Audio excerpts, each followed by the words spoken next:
welcome. Tonight, 24 people reportedly killed in fresh attacks in several communities in Katsina State. Governor Diko Rada says various groups, including security personnel, have capitalized on the situation as a business venture. No stopping the bulldozer in Lagos. State government vows not to relent until it rids the environment of illegal structures blocking water channels. Federal government vows to restore the sanctity of degree certificates in the country. The Minister of Education threatens to flush out persons with fake certificates from public and private organizations.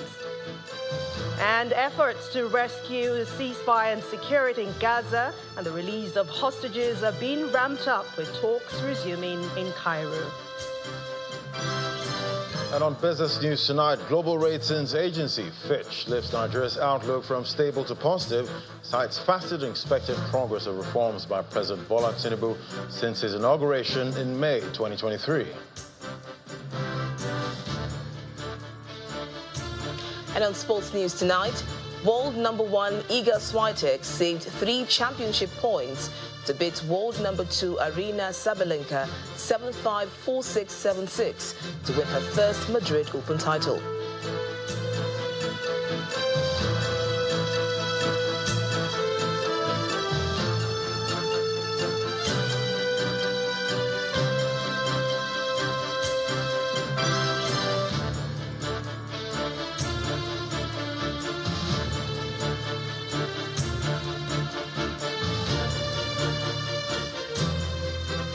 We begin from Katsina State, where at least 24 persons are reported to have been killed and several others wounded in a fresh attack in some communities in Sabuwa local government area of Katsina State.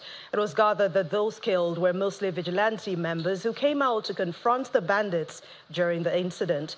A local security official told Channels Television that 4 communities were razed by the hoodlums in what he described as reprisal following the military offensive on their hideouts. He explained that the hoodlums stormed the villages of Angwarsakin Noma, Gangara, Tafi and Kore on Thursday night. Police authorities are yet to comment on the raid, as the spokesperson of the State Police Command, ASP Abubakar Sadiq, failed to answer calls put through to him. Meanwhile, the state governor, Mr. Diko Rada, has been speaking on the security challenge in his state. While the authorities attributes the root cause to poverty and injustice, Governor Rada told Channels Television that the situation has been politicized by several groups, including security personnel, who are now cashing in on the situation as a business venture. Purely what causes banditry in our place, the root cause of it was injustice. There were a lot of injustices that were done on the planet, which causes this problem to spring over time. This thing has been with us for a very long time, and it has started small, and it has grown big now. And then there are some collaborators from the houses who are staying within the towns, who are serving as the providers of logistics to those bandits. Secondly, what also causes the recruitment under the logistics services for the bandit was as a result of poverty. Because surprisingly, with 2,000, 5,500 naira, you can be able to convince some of the youth to join into this exercise, which brings about money. Now it has turned out to be a business venture for the criminals and the business venture for also some people who are in government and some people who are in the security outfit and some people who are being responsible for day-to-day activities of their people. Because these are so many reasons why that this banditry were unable to bring an end to it.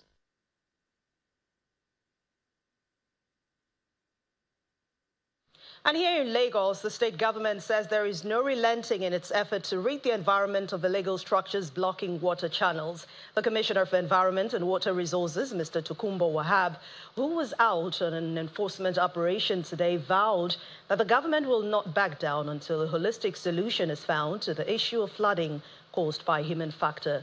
across the state. According to him, the structure on the Mende Villa Estate area of the state is seated in the middle of the biggest and widest primary channel that deflauts the major parts of Lagos mainland, and this, he says, cannot be ignored. The Lagos State Commissioner for Environment and Water Resources, Mr. Tokunbo Wahab, and his team are back at the Aro-Jobe area of Maryland. Barely a week after he visited the area to serve notice of property owners whose structures are blocking the System 1 drainage channel. Those whose properties have been marked are here to meet with the commissioner, who promises to re-examine the alignment drainage design for the area. We've taken like 80 meters away from this site, from what we had on Sunday. Which was like, just stop every work, let us review and let us be very realistic. Next stop is Mende Villa Estate, Maryland. A portion of the estate is sitting on System 1 water channel, Odua Yalaru. The commissioner maintains that structures blocking the drainage path will have to give way. Sir, it's about what was written. A panel was set up. Are we saying that what the Lagos State government did as of 2009, 2011 was wrong? And we also went ahead and entered a consent judgment on this same issue? You can just climb on this, and then you can see it yourself. You can even take the alignment yourself. You can take the alignment yourself. He's sitting right inside Odua. To the surprise of the residents, a bulldozer is already on ground to bring down the fence.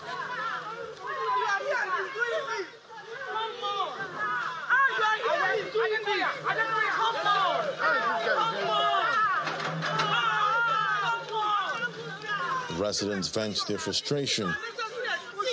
This is not right. This is not what we discussed. No notification, nothing. So it just makes a mockery of what the developers are trying to throw at government. How come they had access to confidential filed document of government? When I asked the question, the lawyer bolted. It's criminal. It's not fair. Which meant you have access to somebody in there that will releasing documents, so you could as well have doctored the documents. All what we're trying to do is to defloat the state. It's a coastal state. The bridge that is running through Okwebi is a massive infrastructure that we can't hold back. Now, we have also saved like 85% of the houses in that estate. But some houses had to go for that water to move and for that infrastructure to be sustainable. The Dolphin Bridge Ikoyi is also not left out in the enforcement exercise as the team members arrive to see things for themselves. A day after the kick against indiscipline and the state environmental sanitation called dislodged illegal tenants from under the bridge, the commissioner cites 3 children all by themselves. Those kids have a future. Let us protect them. So the Ministry of Youth and Social Development will step in today and take them to our homes. And then we'll monitor them from that point. A federal government building in Ikoyi, which formerly served as staff quarters, is now taken over by illegal tenants, police officers living like rightful owners of the flats. A quit notice is served to them by the commissioner. Anything can happen here. It's a major security risk to the state, an environmental risk. So we've asked them, we've given them notices, we've explained to them why they can't stay here. No toilets, no sanitary, nothing. And people are coming here, you can't account for them. The difference between them and those that were evacuated from under the bridge is that those ones are under the bridge. These ones are under a rundown building. God forbid. So we give them till Monday. Like lots of business on Monday, we come in and evacuate. The Lagos State government says the environmental cleanup exercise continues across the state and will stop at nothing to ensure that the metropolis is made safe from environmental disaster. In other stories, as part of efforts to end an over 40-year-old dispute over 1,500 hectares of land in Benue State, the governor, Hyacinth Alia, and the chief of air staff have begun discussions that could possibly resolve the tussle. Both parties have agreed to return to the negotiation table during a meeting at the government house in Makurdi, the Benue State capital. Senior officers from the Nigerian Air Force and members of the Benue State Executive Committee gather at the old banquet hall of the Government House in Makurdi to receive the Chief of Air Staff. The Governor of Benue State, Barrister Dr. Sambode MNI. The arrival of the Chief of Air Staff and his host, Governor Hyacinth Alia, marked the beginning of a meeting considered crucial because it just might be the beginning of the end of an over 40-year-old land dispute between the Nigerian Air Force and some communities in the state. Your Excellency, first and foremost, the Chief of Air Staff makes his presentation, citing recommendations by a tripartite committee to cede over 800 hectares of the land, accommodating the Tactical Air Command Makurdi. The Nigerian Air Force acknowledges proposal by the state government for it to cede an additional 885 hectares along the eastern boundary of its land to accommodate the development of a proposed Villa Dolias estate and the construction of the Swadiu access road. The potential loss of 1,537.8 hectares of NAF land, translating to a loss of about 34% of the land originally allocated in 1977, would adversely distort the strategic intent of siting the command in Makurdi. Moreover, ceding such significant portion of NAF land will limit the required space for medium and long-term infrastructure development necessary for future operational readiness and capability development. Governor Hyacinth Alia promises to meet with host communities for further negotiations. We will still try to get back to the drawing table with the locals and all those with vested interests, the community in this regard. We know that the federal government's interests in making the Nigerian Air Force base in Makurdi has a strategic intent. Meanwhile, the traditional ruler of the affected communities, His Royal Highness Dominic Akpe, urges the two parties to revert to the 1976 allocation boundary agreement. We know that it was done and some people came out and did something wrongly. That is the bone of contention. So if you are doing it now, we should do it properly. There are times, if you go back to the survey, they had all the information, the data there. If you want to do something properly, you know what it is. The meeting reached a consensus. An urgent, mutually beneficial solution is needed for the over 40-year-old land dispute between communities and the Nigerian Air Force in Benue State. The Niger Delta Development Commission, the NDDC, has promised to provide relief materials to victims of the April 26 petrol tank explosion on the LMA axis of the East-West Road in Rivers State. A representative of the Rivers State on the NDDC governing board, Mr. Tony Okocha, made this known while briefing journalists in Port Harcourt, the state capital, on the incident, saying that the decision was taken at the commission's last board meeting. The fire, ignited by the tanker laden with petrol that was hit by another heavy-duty truck, burned 5 persons to death, leaving about 120 vehicles destroyed. As a responsive commission, we will be willing to extend some form of palliatives in terms of money and items to be able to cushion the effect of their unbargained and circumstantial losses.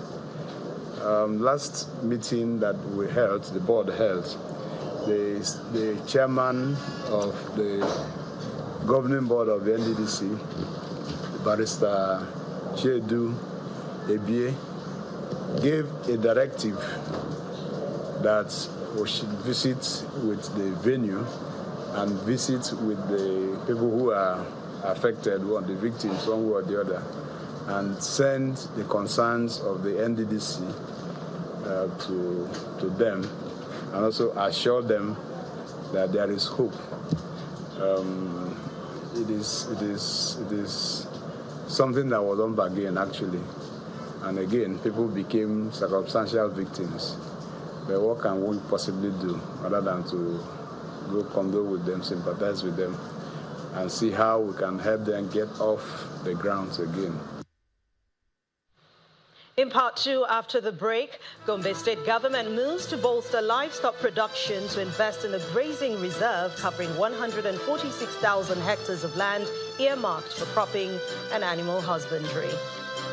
Please stay with us.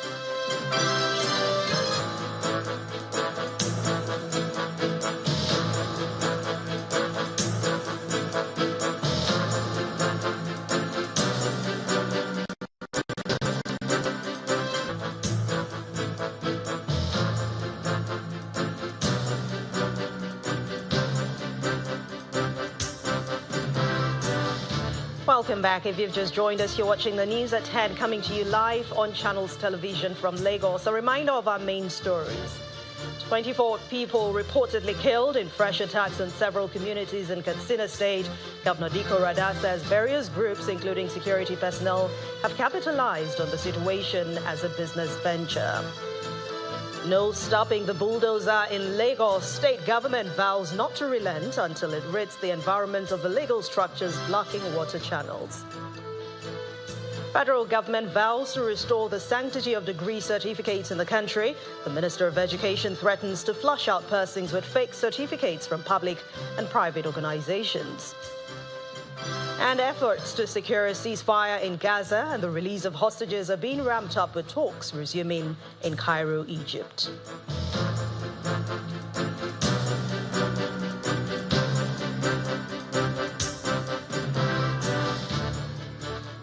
Restoring the sanctity of degree certificates in the country is a major concern of the federal government, and the Minister of Education, Professor Tahir Maman, has threatened to ensure persons in public and private organizations working with fake certificates are flushed out. He said this in Abuja shortly after receiving the report of an interministerial investigative committee on degree certificate milling from the chairman of that committee. The minister expressed sadness over what he has been uncovered during the investigations. He also received reports from 2 other committees. The Minister of Education had on the 9th of January 2024 inaugurated an interministerial committee to examine the veracity of allegations of degree bracketeering by both foreign and local private universities. The committee was mandated to review the role of any MDAs or its officials in facilitation of the recognition and procurement of fake certificates. Presenting the report, the chairman of the Interministerial Committee laments the quality of education in the affected schools. I led a delegation to the Republic of Benin. The building where we visited, Honorable Minister, it's anything but a university. It was maybe a 5 or 6 bedroom bungalow. There was not a single computer in the whole building.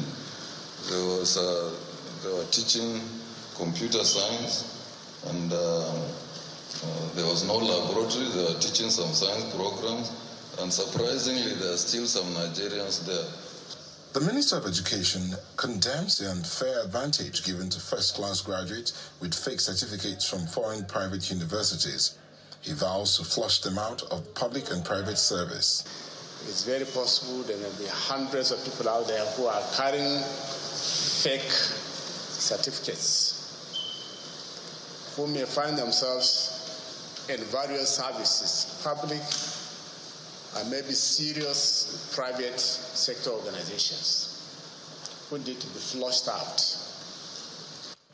The minister then officially receives the report.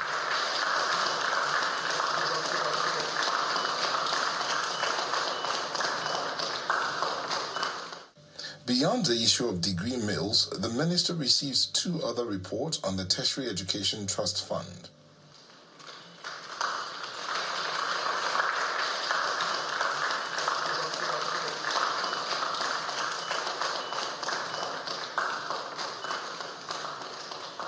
Without mincing words, the Minister of Education applauds the findings contained in the reports. What we committed ourselves to last time when we commissioned this committee was we will implement everything that comes from the reports. The constitution of the committees is aimed at strengthening the intervention activities of the Tertiary Education Trust Fund. Let's turn our attention to agriculture now. The Gombe state government appears to be stepping up efforts to bolster livestock production. Being one of the 10 highest cattle producing states in Nigeria, the government says it is now investing in the Wawazange Grazing Reserve, which is 146,000 hectare land earmarked by the National Grazing Law for 1965 for cropping and animal husbandry. In line with the National Livestock Transformation Plan of the federal government, Governor Odua Yahia's administration is revamping the reserve to generate an estimated minimum of 30 billion naira revenue, create 40,000 direct jobs, and attract billions of dollars in investments. This is Wawazange, specially gazetted as a grazing reserve for animal husbandry, as enshrined in the National Grazing Law of 1965, reviewed in 1999. Sitting on 146,000 hectares of land in Duku local government area of Gombe State, Wawazange Grazing Reserve supports crop and livestock production within its ecosystem.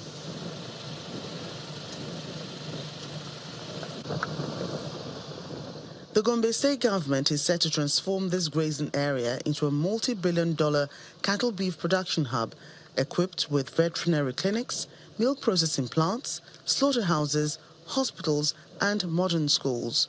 About 144,000 hectares which had been lying fallow. So we took advantage of it and approached the federal government so that we can key in and join hands together and improve on the productivity, because our people are largely livestock and crop producers. So that is of essence what we did. Governor Odua Yahia, who leads the yearly vaccination of cattle, wishes to enhance value addition to cattle beef production in keeping with the National Livestock Transformation Plan. People can come in to invest in slaughterhouses. That is also an advantage. And people can equally set up livestock veterinary clinics. They could set up a lot along the value chain. There is a reasonable ground for which you engage people, both in farming and in production, in monitoring of cattle, and in marketing and distribution. So that is of essence what we are targeting at, to engage our youth especially, and the majority of our people along the value chain of livestock production, so that the economy will improve. With longer dry seasons and shorter rainy seasons caused by climate change, cattle rearers travel long distances in search of water for their animals, often causing farmer-herder conflicts. The Gombe State Livestock Productivity and Resilience Support Project says it's bringing water to the Wawazange Grazing Reserve to keep herders in one place with all basic amenities in place. We contacted a non-governmental organization from US, that is Mexico. We say, look, we have this structure in Gombe State. This is the kilometers and this is what we have, and this is our problem. Can you come over to put our head together to solve this particular problem? And they accepted. In order to protect the environment, the grazing reserve will be fitted with solar-powered sources of energy, security outfits and boreholes, for which the beneficiaries are grateful. The Gombe State government also plans to utilize state-of-the-art technologies in processing and exporting the products from the numerous value chains possible in cattle beef production. And with the immense potential of the Wawazange Grazing Reserve, the government believes the future is bright. Meanwhile, the Bauchi state government has expressed its readiness for the takeoff of the second phase of the Special Agro-Industrial Processing Zones program. Governor Bala Mohammed gave this assurance to a team from the African Development Bank, the AFDB, during their visit to the state. Our correspondent Hajara Aliyu reports. As the second phase of the SAPZ program of the AFDB is set to kickstart across selected states in the country, officials from the bank visited Bauchi State and met with the governor. Verification of site. The team leader explains that they are in Bauchi in preparation to assess the state's readiness to participate in the program, which already has an expression of interest from 27 states. It would be quite impossible to have all the 27 states on board. So this mission will assess the states that are ready to be part of the second phase. Some of the things that we are here to check is the availability of the feasibility studies, the environmental and impacts assessment report, verification of site for both the agro-industrial hub and then the agricultural transformation centers. Also, we are here to know what are the value commodities that the state want to promote under the SAPZ. In response, Governor Mohammed lauded the AFDB for its transparent selection process and assures them of the state's readiness to participate in the program. We have developed our agricultural policy as a state, where we took our baseline studies in all the value chains in the various crops that we are engaged in. And that is to give us a benefit of knowledge and insight of where we are and where we want to go, even before the World Bank and experts like you come, because you are going to really assess us. And I want you to be here because you will put us on the edge to be able to perform. I don't want to be favored. I want to be taught how to do it. And I want you to really look at how we have prepared ourselves, even in terms of access. The SAPZ program aims to explore the agricultural potential of the state. It is a private sector-driven and government-enabled initiative that aims to boost revenue, create employment, and reduce poverty. In a related development, Governor Mohammed also inaugurated the Bauchi State Steering Committee of the 6-year World Bank Assisted Livestock Productivity and Resilience Support Project and charges them to work hard for the success of the project. Hajara Aliyu, Channels Television News. Still ahead on the news at 10, we'll tell you about one organization working hard to change the negative narrative on Parkinson's disease. Plus, global ratings agency Fitch lifts Nigeria's outlook from stable to positive, cites faster than expected progress of reforms by President Tinubu. And that's in business news. Join us again.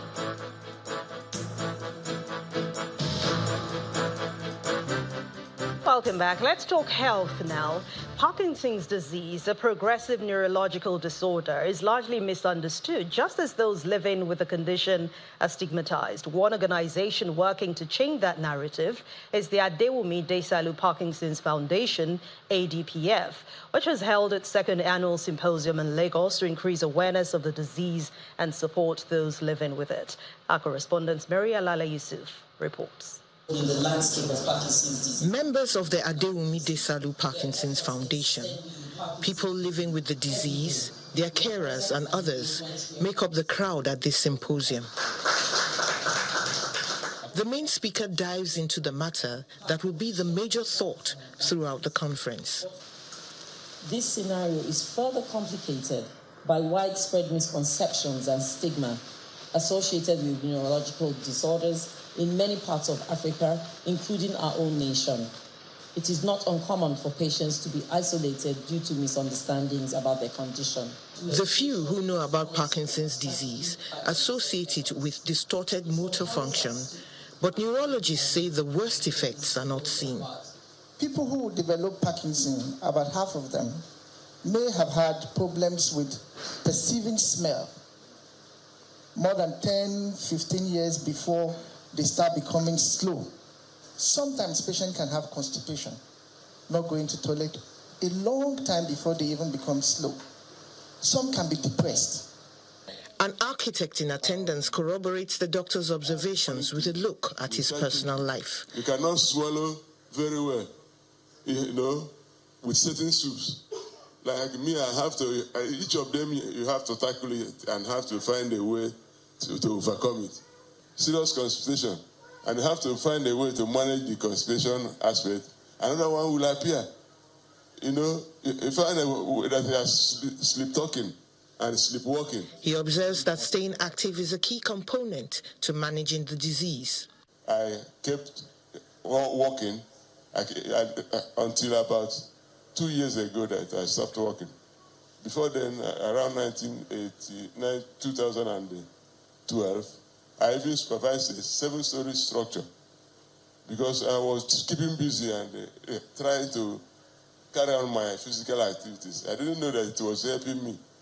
I had about 6 months layoff, and the tremors and the movement issues started arising. At the center, named after the founder's late husband, who lived a meaningful life even though he had the disease for his last 10 years, exercise is a major mode of therapy. It is not like whatever we are doing is stopping the shaking. It is not stopping the shaking, but it's making the person more active, more able to engage, more able to interact, more able to move to different places. What oils us is the fact that we're seeing the changes that are happening to make your lives better. And we're praying that your stories will inspire other people to come and will inspire other people to tell their stories. And Nigeria will become a place that is Parkinson's aware. And we all together spread that information to help people catch this disease early when it is in someone's system and direct people to the right place. According to statistics, about 10 million people live with Parkinson's disease globally, a figure which experts estimate will double by 2050.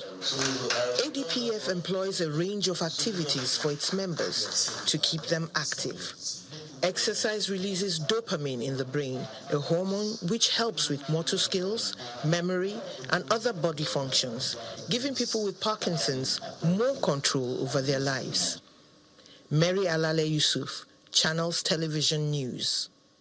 We head to Cross River State now, where the Governor Basio II has promised to ensure adequate data collection across the state by the National Population Commission, especially in the hard-to-reach areas in the state. He gave the assurance while hosting a delegation from the NPC at the Dan Achibong's Lodge in Calabar, the Cross River State capital. He says adequate statistics on the nation will help the government in planning for the development of the country.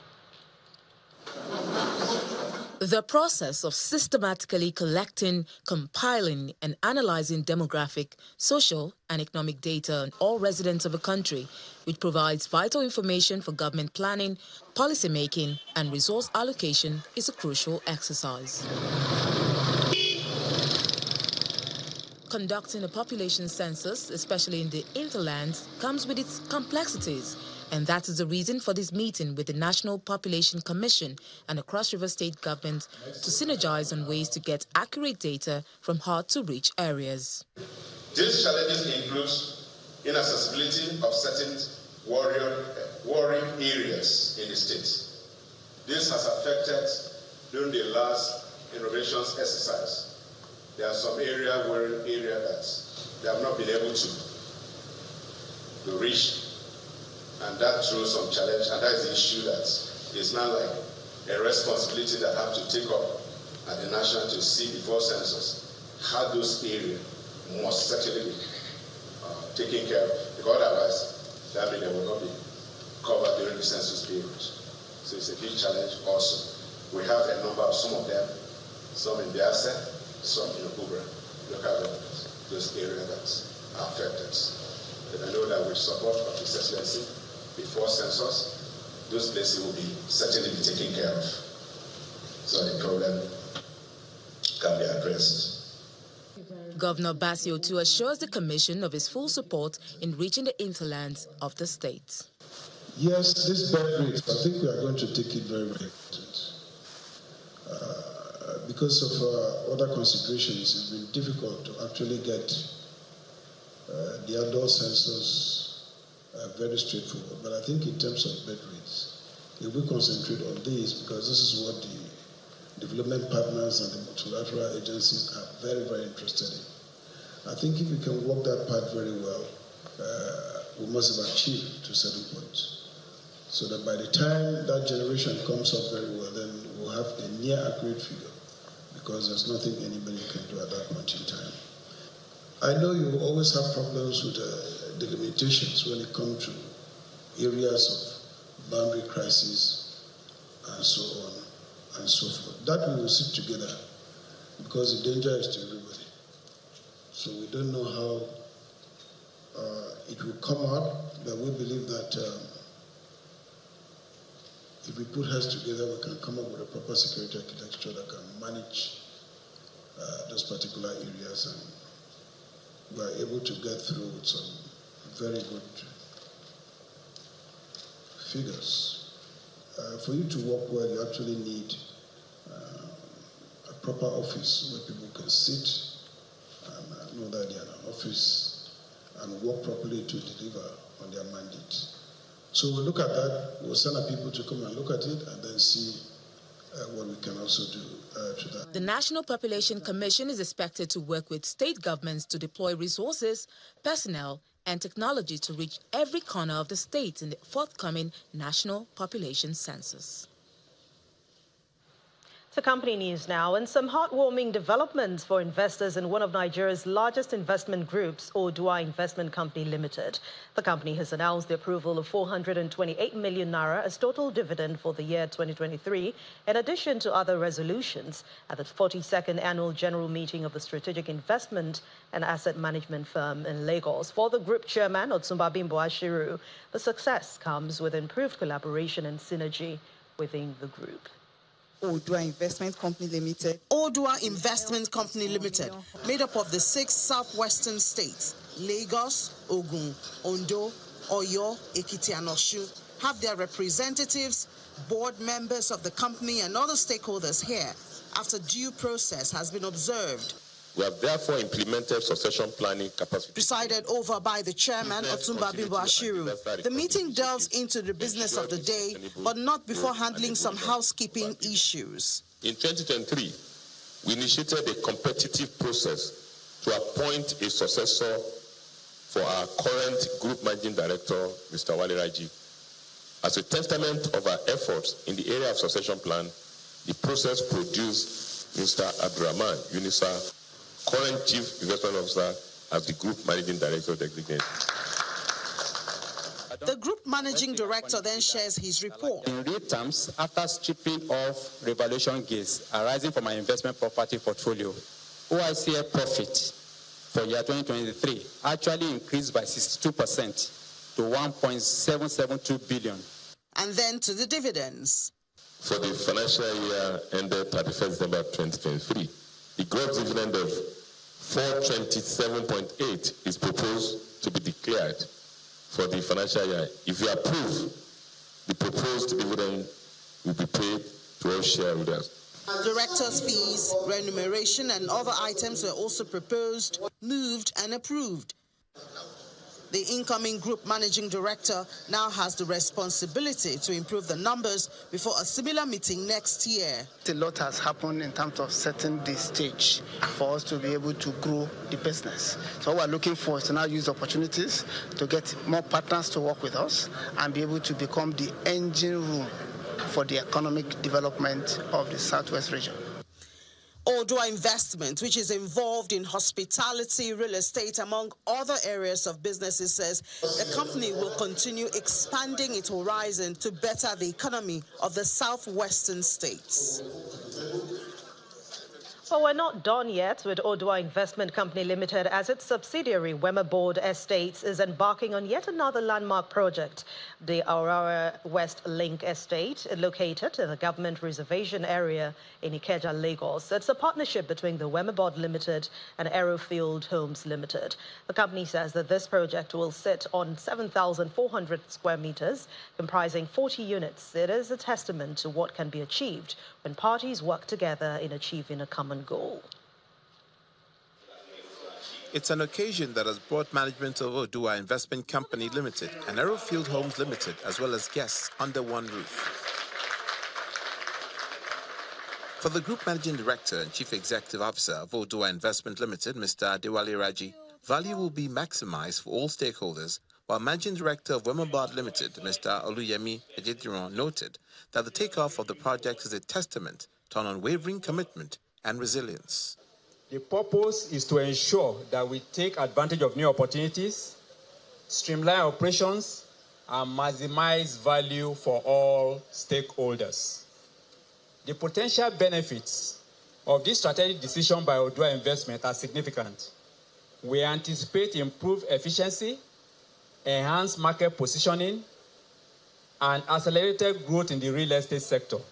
This project represents not just bricks and mortar, but a testament to our resilience, innovation, and unwavering commitment to excellence. It is a symbol of the collective strength and vision that define Odua Investment Company Limited and subsidiaries. The Aurora Wesley is for comfortable living.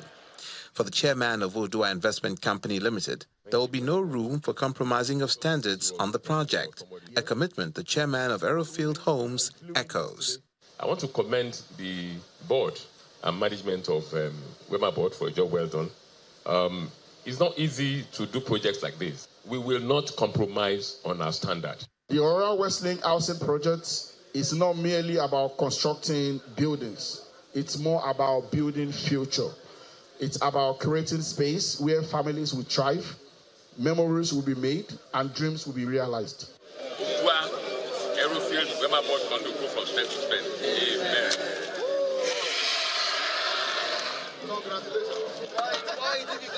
The government is not left out in ensuring that safety is not compromised during construction.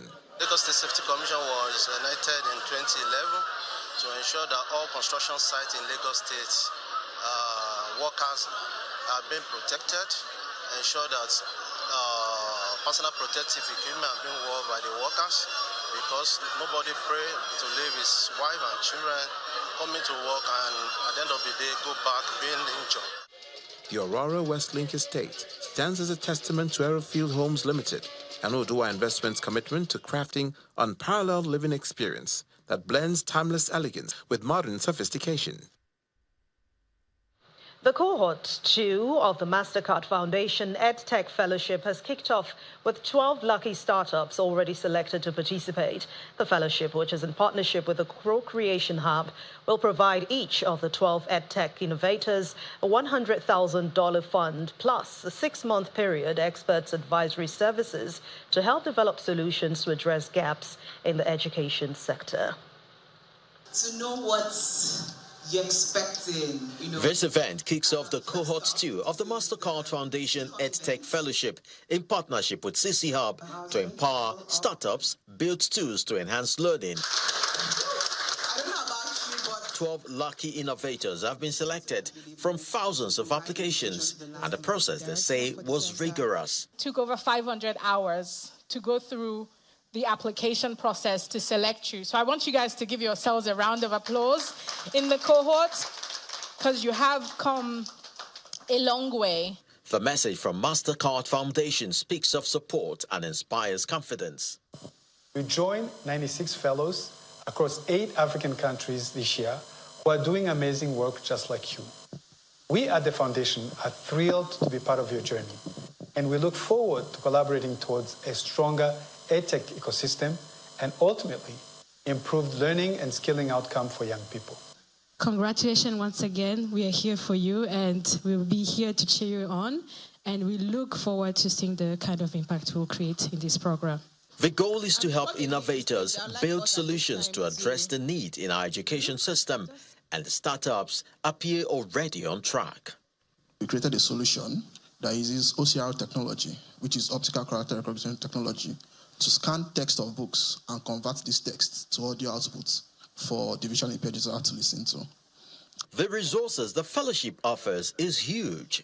Each of the 12 EdTech startups that we've selected is going to receive equity-free $100,000 fund, to build what they are building, to hire the kind of talent that they need, so that the support that they get, the advisory that they support, the solutions that we co-design with them, they're actually able to implement. This is on a very large scale important work that we're doing, because at the very center of it, it has the potential to completely transform not just education as it currently is done in Nigeria, but basically create the future of learning, and with the future of learning, bring about widespread development in Nigeria and also shared prosperity.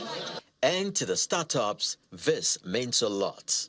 Being an entrepreneur is very hard, but just having people around you that care for you and are trying to help you is amazing. I'm very grateful and very excited. The next 6 months will see these startups go through the mills, and they are expected to emerge better, bigger, and stronger. Well, we have more from the world of business. Laddie Williams is standing by.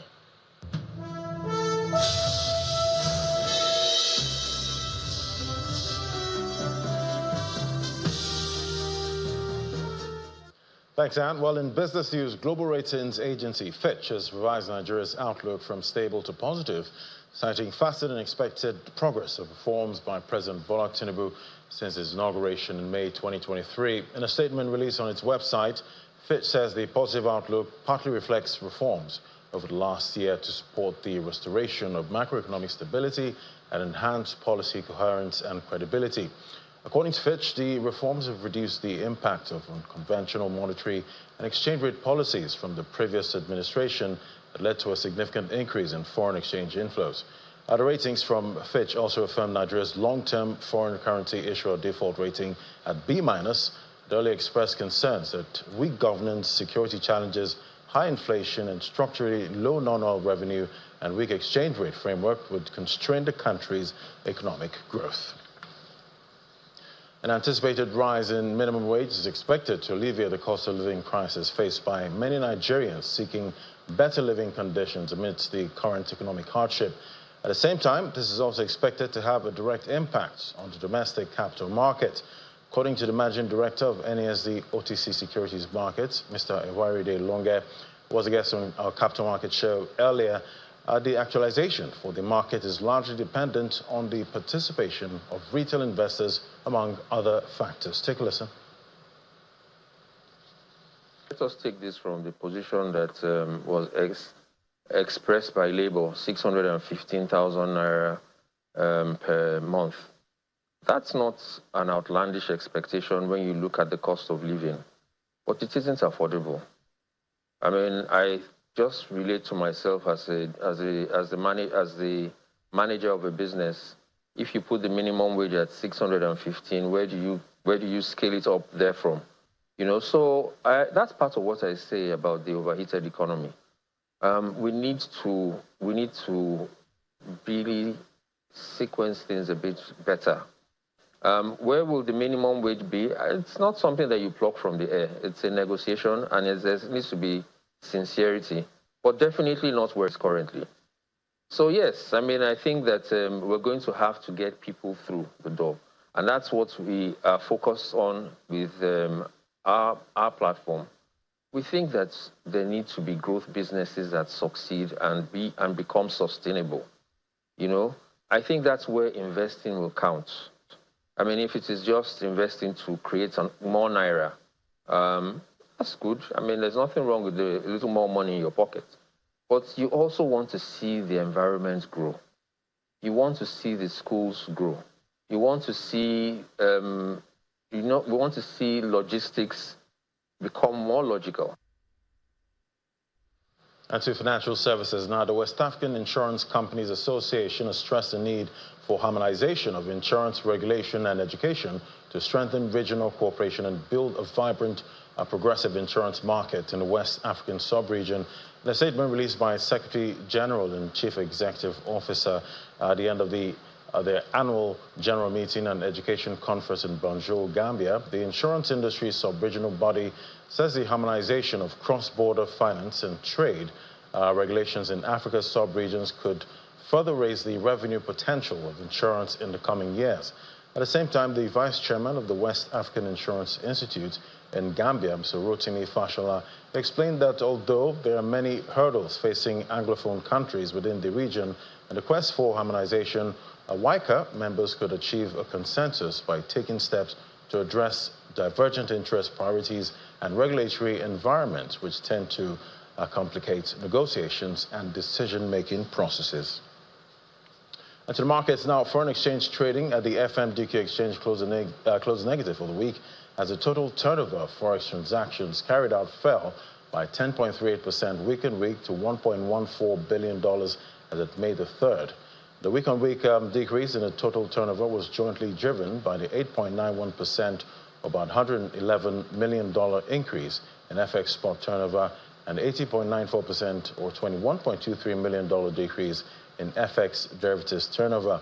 Meanwhile, at the Nigerian Autonomous Foreign Exchange Fixing, the Naira depreciated by 10.38% to 1,381 Naira 74 kobo against the dollar at the official exchange rate window, in contrast to 1,300 Naira recorded in the previous week. And that's it from me on business. Back to Anne with the rest of the news at 10.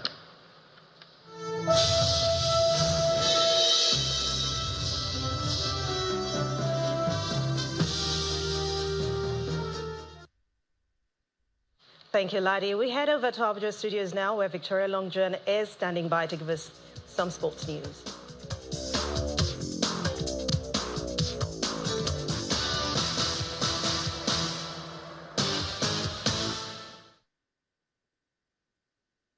Thank you, Anne. In the exciting world of sport, Francis James emerged winner in the male category of the 2024 Enugu State Half Marathon, while Patience Diop claimed the top spot in the female category. James and Diop both received ₦1 million each for winning, while the first and second runners-up in both categories were also rewarded. Enugu State Governor Mr. Peter Mba actively participated in the marathon and promised that the state will stage a world-class marathon in the future.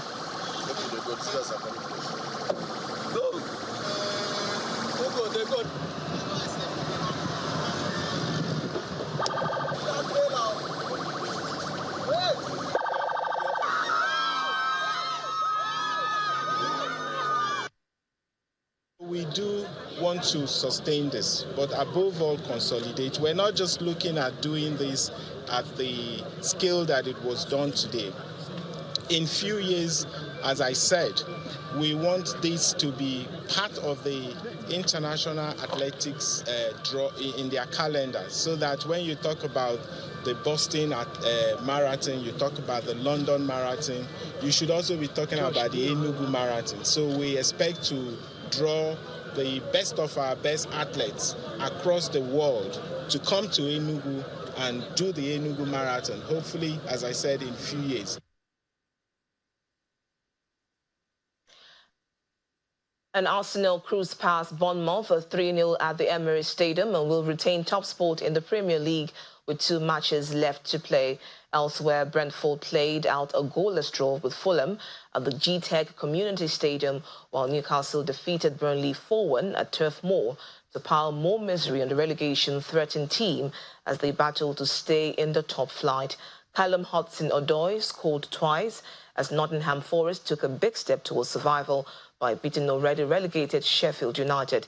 In the last game of the day, Erling Haaland scored 4 times as Manchester City hammered Wolves 5-1 to sustain pressure on league leaders Arsenal.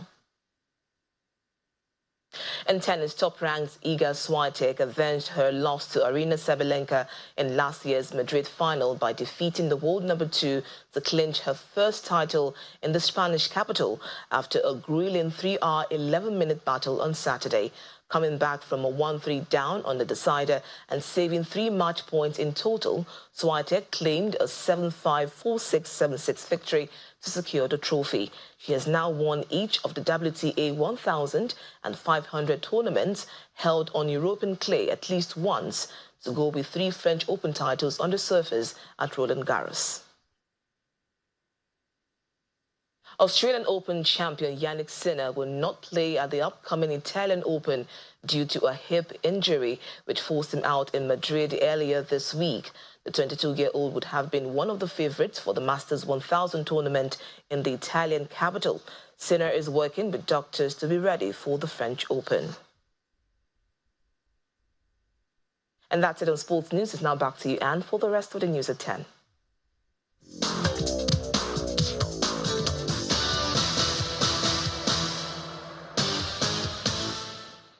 Thank you, Victoria. Outside our shores, efforts to secure a ceasefire in Gaza and the release of hostages have intensified, with talks resuming in Cairo on Saturday morning. Hamas said its delegation was traveling in what it called a positive spirit after studying the latest truce proposal, but added that it wants the mature agreement on the table, suggesting there may be areas where the two sides still disagree. The U.S. believes that agreeing to the ceasefire deal brokered by Egypt and Qatar should be a no-brainer for the militant group. Hamas is insisting that any deal should make a specific commitment towards ending the war, but Israel is reluctant to agree while the group remains active in Gaza. 39 people are dead and 68 still missing due to record floods caused by heavy rains in Porto Alegre, capital of Rio Grande do Sul. Roads and houses were submerged on Friday in the highest level of floods recorded since 1941. At least 24,000 people were forced to evacuate their homes in Brazil's southernmost state. Several cities and towns across the state have been cut off from electricity, communications, and drinking water. The government is now advising residents to avoid the city's historic center and the 4th district, where floods have blocked access. The situation is expected to get worse in the coming days. And the main news again. 24 people have reportedly been killed by bandits and fresh attacks on several communities in Katsina State, as Governor Diko Rada said that various groups, including security personnel, have capitalized on the situation as a business venture.